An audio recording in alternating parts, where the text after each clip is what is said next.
Welcome to today's episode of our lecture. We are going to look at the classical atomic theory and modern orbital atomic theory. Um, from the onset, we will look at the evolution that the atom, passed through over the years. Initially, it was considered to be the smallest indivisible particle, and later it was discovered that it is also made up of some subparticles through the efforts of great scientists like J.J. Thomson.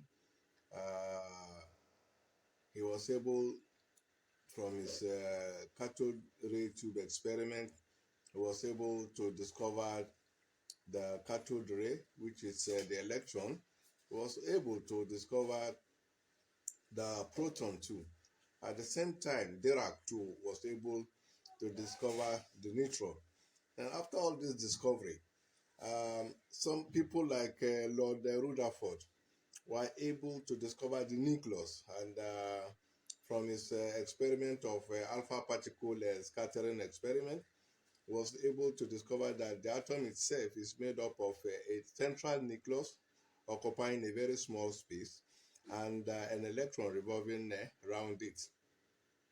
However, it all after all this picture, they all have their shortcomings over the years. We have what is known as the Rutherford atomic model. We have what is known as the Bohr atomic model. Uh, Louis de Broglie in 1925 was able to look at the dual nature of electron. He was able to look at the dual nature of an electron. Electron is considered as a particle and also as a wave. So electron behave as in particulate form, and it also behaves. It exhibits characters like diffractions and refraction and interference, and also it behaves like a wave. Um, Heisenberg, in his own work, now try as much as possible to describe the position of an electron. It is pretty difficult describing the position of an electron because it is a subatom. It is particulate in nature. Uh, in his famous uncertainty principle, he said it is not possible to determine the position and the momentum of an electron simultaneously. It is not possible, so it will invariably put away the classical description of an atom.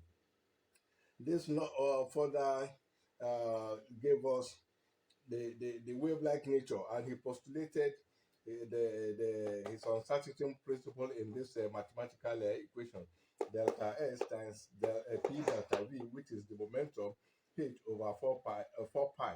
H is our Planck constant. Louis de Broglie, as we earlier said, he said subatomic particles such as electron have dual nature. They behave like particles and they behave like a wave. And he was able to calculate the lambda, that is the wavelength of electron. He was able to calculate the wavelength of an electron to be lambda is equal to h over p, where p is the momentum. P is the momentum, which is mass times velocity of the particle. Heisenberg. This also led us to what Heisenberg said about the concept. Heisenberg uncertainty principle gave rise to the concept of an orbital. What is an orbital? Since you cannot describe the position of an electron accurately, then you can tentatively consider an electron to exist in an orbital. He gave the concept of an orbital. And what is an orbital? An orbital is a region in space, with the maximum probability of finding an electron. A region in space with the maximum probability of finding an electron. Heisenberg said you cannot determine the position of an electron, But if there's a region captured in space in which the probability of finding an electron is high, then it gives us a leadway. It gives us a leadway. And this further, the evolution, the studies further led to contribution from people like Edwin Schrodinger, who proposes a equation in whose solution gave a set of three quantum numbers.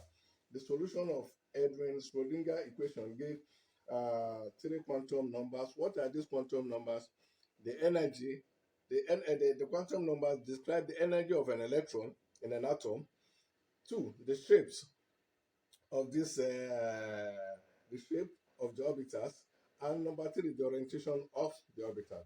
We are going to stop this lecture on this note, and in our subsequent lectures, we are going to look at the solution of Edwin Schrodinger's equation, and we are going to look at the principal quantum number, the azimuthal quantum number, and the magnetic quantum number in our next lecture. Thank you for staying with us, and we wish we will meet in our next lecture for the object. Thanks.